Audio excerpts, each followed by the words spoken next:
Episode 481. Seriously, IRL, what does no margin, no mission even mean? That is the question I ask Dr. Ben Schwartz.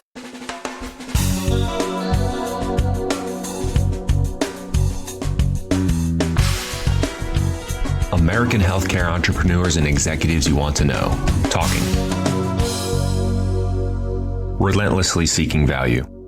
Last week, I announced I was on a tear to really get to the bottom of no margin, no mission. How do we, in real life, operationalize these very sort of inspirational, but kind of vague words?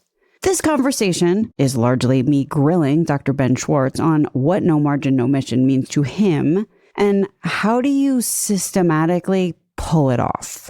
So yeah, real softball kind of question. I'm joking, which is why I could not have been more appreciative of Dr. Ben Schwartz for taking on this challenge and coming back on Relentless Health Value to discuss. Because here's the thing, if you want to do a startup or you want to do something in healthcare involving mission and margin, it is, but not always a trade-off.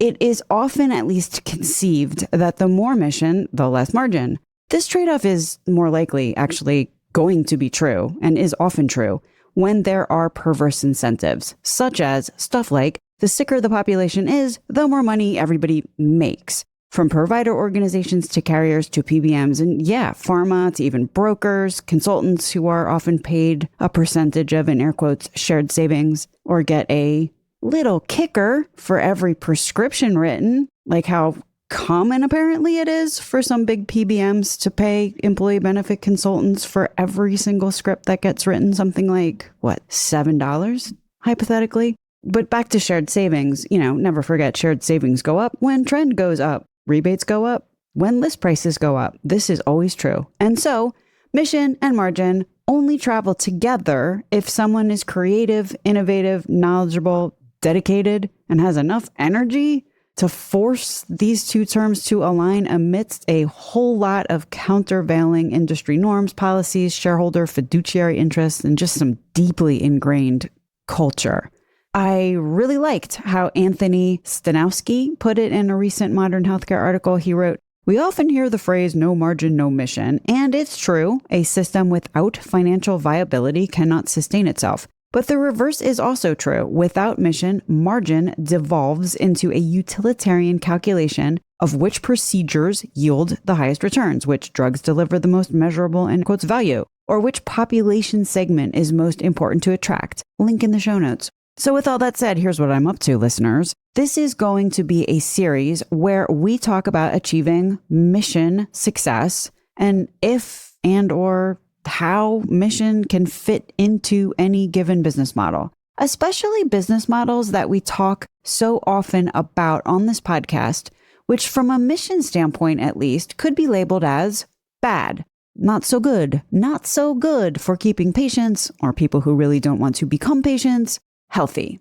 So what I'm going to do periodically is invite guests to come on Relentless Health Value to have this conversation with me. This started with the show last week with Dr. John Lee. I really want to pick a few of your big brains about what it takes to run a healthcare practice or a business that is actually in that sweet spot, in the zone where mission and margin are balanced.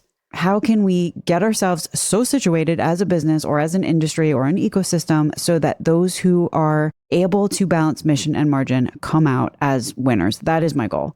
Okay, I want to talk about a complication now, a complication that is even more deep-rooted than the whole perverse incentives thing. What's even below that? Because why is it, that Charlie Munger quote, Warren Buffett's partner, who famously said, "Show me an incentive and I'll show you an outcome." Why is that even true in the first place? It's not like if there's an incentive, then I must act in accordance to that incentive. Where does this come from that if there's a perverse incentive, that the outcomes then are also perverse? And this might be TMI philosophical, but yeah, here we are. So let's just go there for 45 seconds. Why don't we? So it's important, I think, to recognize that monetary success is the bedrock of a lot of people's self-esteem. I just listened to Scott Galloway, who's an interesting cat. He has a podcast. He's got several podcasts. But in one of them, and I will link to it in the show notes, he went on at some length about how we so often measure, again, our self-worth by our literal worth. Like every dollar we put in our pocket is like a quantitative increase in our value as a human being. And Scott Galloway continues, few people, even billionaires, feel they have enough money. And again, I'm getting probably TMI philosophical here, but this thought really stuck with me. And I've been thinking about it for a week, just in terms of what this means for healthcare in this country. You know, if our basic value system is tied to increasing our net worth, and we often think that's okay, even if it comes at the expense of personal relationships or our own health. But also, if the business is a healthcare business, me self-enriching in profiteering ways will negatively impact other people's health. But margin has become a cultural norm, the shoving of margin forward, that mission just does not have, especially at the corporate level, 10,000 feet from any bedside of any patient. And I'm saying this with some emphasis. Of course, there is the Hippocratic Oath, for sure. But as far as laws go, the only maybe structural or legal framework around mission that I could find anyway is fiduciary responsibility. And you know, the only entity with fiduciary responsibility to patients or members? Plan sponsors, right? No, the boards of nonprofit health systems don't have fiduciary responsibility to patients. Not TPAs or ASO leaders, as far as most courts seem to have determined so far, not PBMs. None of these entities has any legal obligation to patients, members, or the communities they serve. Dave Carlander was talking about this recently. Any health system or any of them talking about fiduciary responsibility, legally, what that means is a responsibility to margin it up, for better, for worse, even as a nonprofit. Hi, I'm Keith Passwater, CEO of Havarti Risk. Relentless Health Value has consistently challenged the way I think about the business of healthcare. The conversations are smart, relevant, and grounded in the realities we face every day. If you're as passionate about driving meaningful change in healthcare as I am, I really encourage you to follow Relentless Health Value on LinkedIn and join the conversation. Thanks for listening. All right. Massive spoiler alert. So if you don't want to hear this, skip ahead. But I just need to give you a heads up of my big, holy smokes, blew my brain moment of reckoning that cropped up in this conversation with Dr. Ben Schwartz. And it became so clear towards the end. Where this conversation winds up is we circle the whole way back from whence we came. Trust. That if you want to trust that no mission, no margin is going to wind up a trade-off situation, like in a place that you can trust, then you have to trust the person who is making that call. So it all comes back to trust. So do listen to this episode, even though I just ruined the suspense, but hey, that's what I do. And with that, here's my conversation with Dr. Ben Schwartz. Also, read his bio on the website. He just got a brand new job at Commons Clinic. So congratulations, Dr. Schwartz. His new job is not being an orthopedic surgeon full-time. He will be SVP Care Services and Strategy over there at Commons Clinic. My name is Stacey Richter. This podcast is sponsored by Aventria Health Group. Ben Schwartz, MD, welcome back to Relentless Health Value. Thanks for having me. It's an honor to make a return appearance. I want to talk to you about no margin, no mission, which is a catchphrase. As a physician, what do you think about when you think about this phrase, no margin, no mission? No margin, no mission. People may not realize is it actually originated in healthcare. It's attributed to Sister Irene Kraus, who was a nun. She was head of a health system. And I think the phrase has gotten sometimes taken out of context, and a lot of people think about it from Jeff Bezos's context of your margin is my mission. Oh, wow. Your margin is my mission. I'm writing that down. The spirit of the quote is really, if you don't make money, then you can't fulfill your mission of taking care of patients. So if I'm an orthopedic surgeon and I don't make money doing surgeries, I can't support a practice. I can't do surgeries and take care of patients. If I'm manufacturing a drug, if I'm a hospital, admitting patients, anybody that has a viable business has to make some margin, and healthcare is no different there. The statement in any other context besides one that assumes affording the mission is the North Star, open to misinterpretation. It doesn't necessarily mean that it has to be a negative thing or a bad thing, but the spirit of it is in order to fulfill healthcare mission, you have to be able to have a viable business to take care of patients. Yeah, I believe over the years, your margin has become my mission, which is how Jeff Bezos adopted that to his own uses. But maybe enough individuals in healthcare have kind of tapped into that same ethos and sort of transformed that statement into, I don't know, is it a rhetorical tool to legitimize profit extraction at some level? Yeah, I think about it more in terms of not so much no margin, no mission, but profit and profiteering, right? I don't think we would blame anybody from running a business, wanting to make money for delivering a product or service, whether it's healthcare or something else. The question becomes, where do you tip over from getting paid money to deliver a service and getting paid fairly and doing something ethical versus profiteering when it goes beyond your mission becomes the margin and nothing else, and it becomes profiteering where you're just looking to extract as much money or value out of the system instead of creating value. So to me, it's more helpful to think about it less as no margin, no mission, and more as profit versus profiteering. There's a lot of gray areas there as well. When does it stop being profit and start being profiteering? But I think that's an easier way to think about it as far as I'm concerned, more so than margin versus mission. I would say fair compensation for doing the right thing. We'll talk about this a little bit more, like how do you know when you've tipped into we have an issue here? I never really thought about that before, but you probably know when you've tipped into profiteering when you start doing the wrong thing. Yeah, maybe you do, maybe you don't. I mean, maybe that's part of the problem is that it's a slippery slope and a little bit more and a little bit more and a little bit more. And all of a sudden it goes from, making a fair amount of money for delivering a service to trying to extract as much money from the system.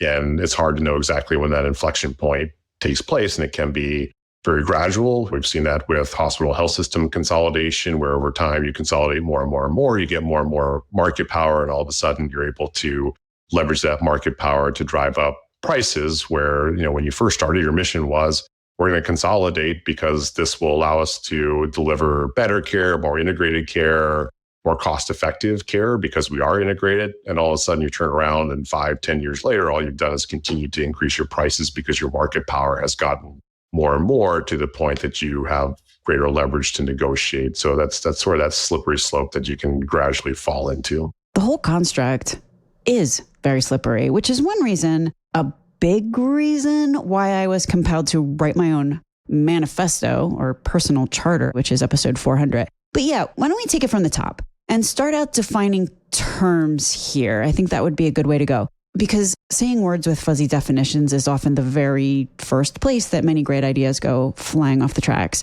So, okay, what do you think mission even means? Because it might not be as self-evident as I think we would like to believe. I think broadly in healthcare, we can all sort of agree that the mission is to do the right thing for the patient, take good care of patients, do it in a cost-effective and high-quality way. I think that hopefully is something we can all agree on. Obviously, that's very broad.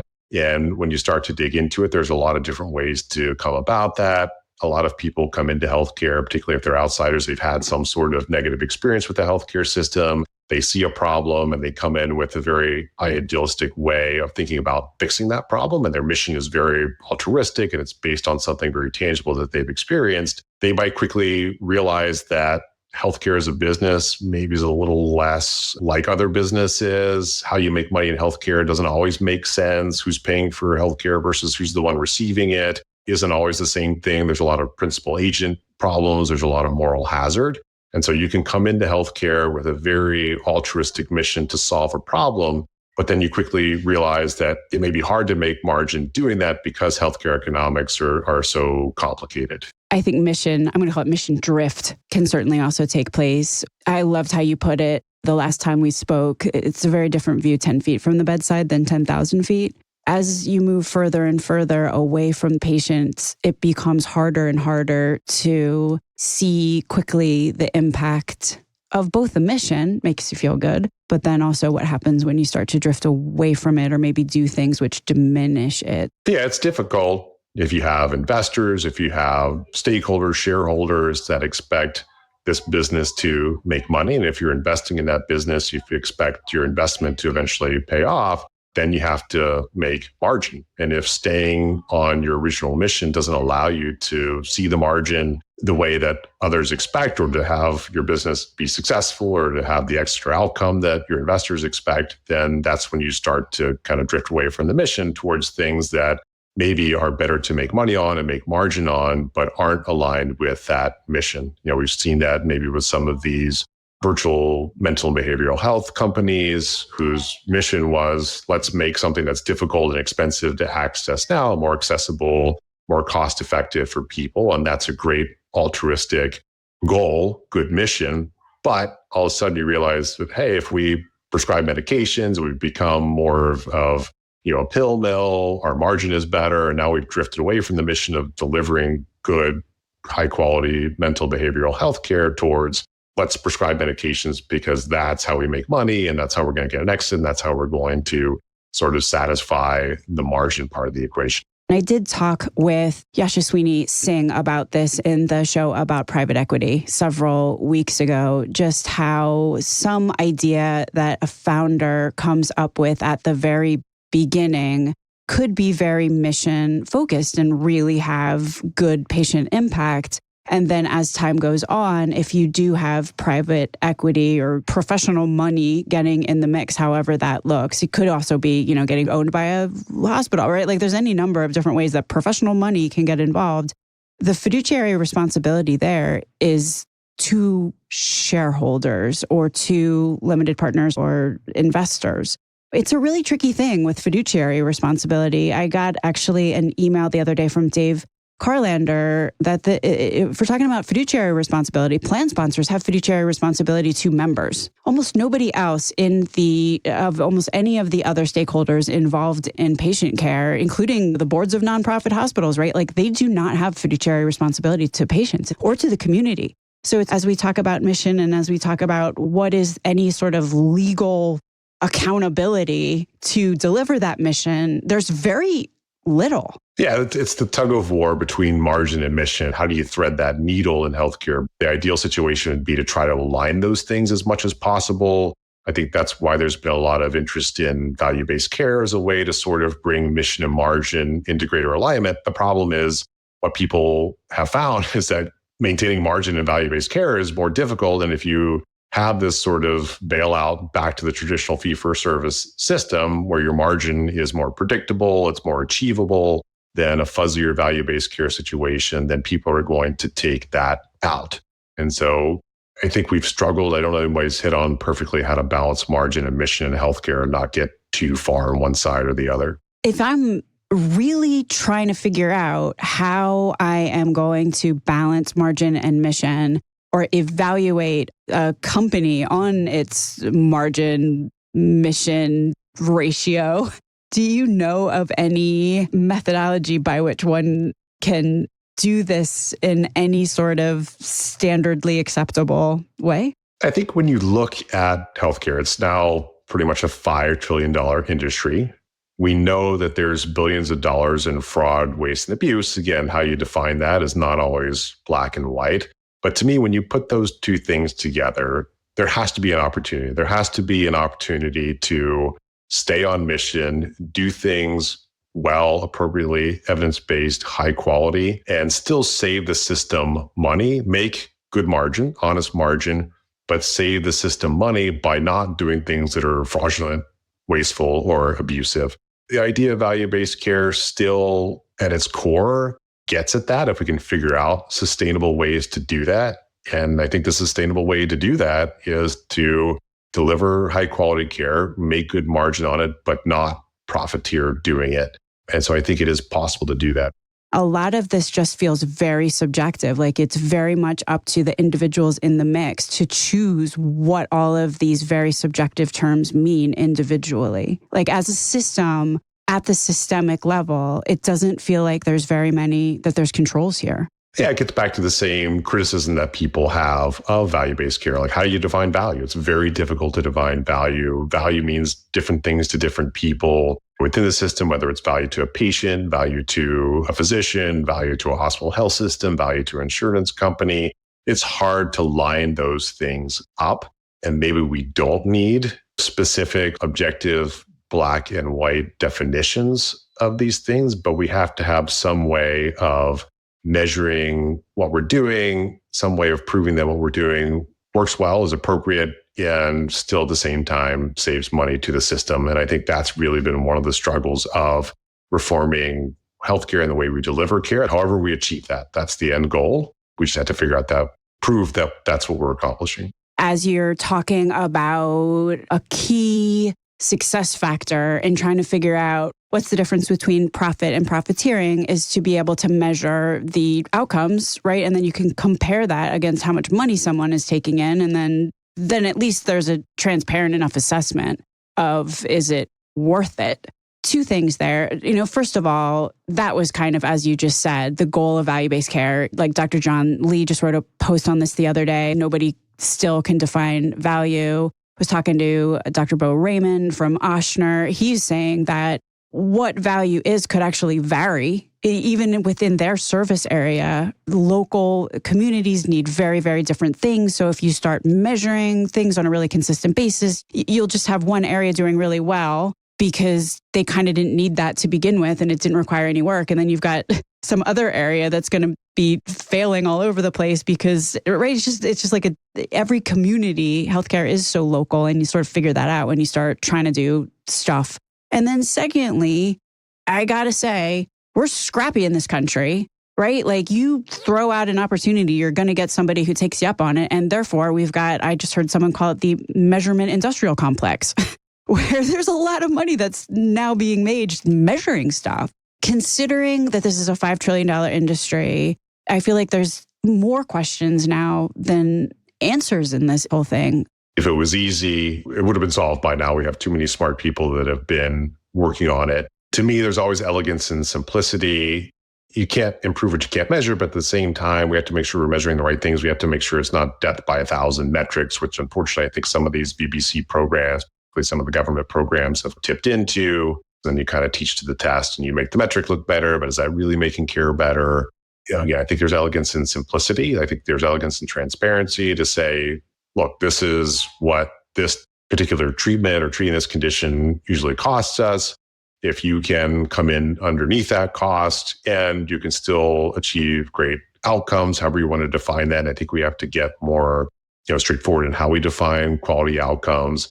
Then you're delivering value. So how do we do that simply, elegantly, without creating this administrative burden that people don't want to participate in these programs, or the cost of administering these programs offsets any kind of savings you get from it? And again, that's something I hope to work on. But really, how do we nail that discussion of what are we trying to achieve and how do we achieve that measurably but simply? And how do we prove that we're improving costs or reducing costs? And it may be the 80-20 principle of, 20% of the patients responsible for 80% of the cost, or maybe 20% of the providers are responsible for 80% of the inefficiency, and start there. But I think we haven't really hit on exactly how best to measure these things.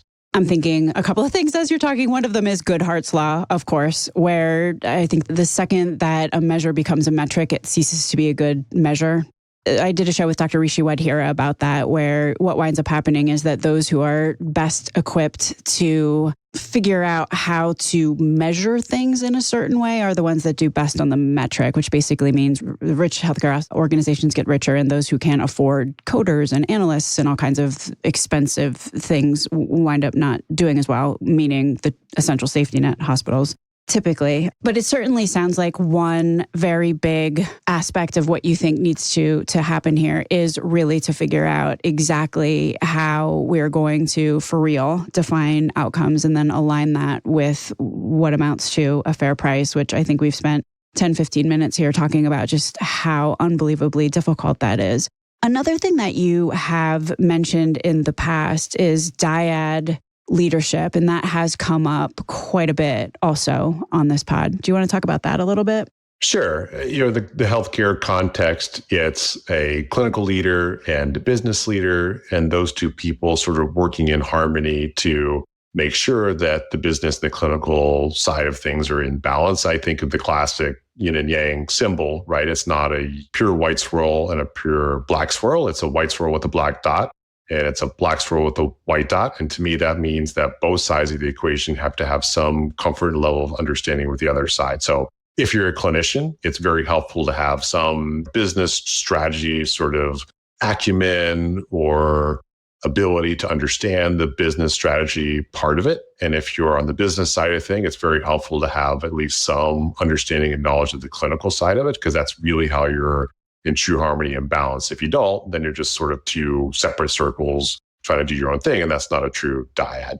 And it can't be a clinical figurehead where you're just doctor, they trot out to wave at everybody to say, hey, we have clinical leadership. It has to really be a seat at the table. And if you're on the business side of things, it can't just be, I sit in an office, I look at spreadsheets, and that's all I really understand. You have to have some understanding of what goes on and appreciation for what goes on the front lines. Yeah. So another way to say yin and yang might be mission, margin. Yes. The clinician is the mission part of it and the business person is the margin part of it. But those two things can't be separate, as we were talking about.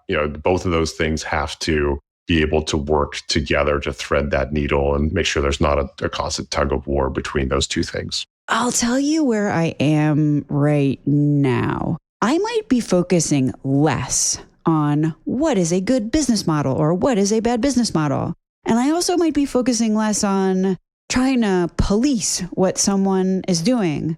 And I might be thinking more because I'm thinking more about the kind of individuals who are in decision-making or leadership roles. I'm thinking that might actually matter the most. For example, I heard someone say the other day, you can't make a good deal with a bad partner.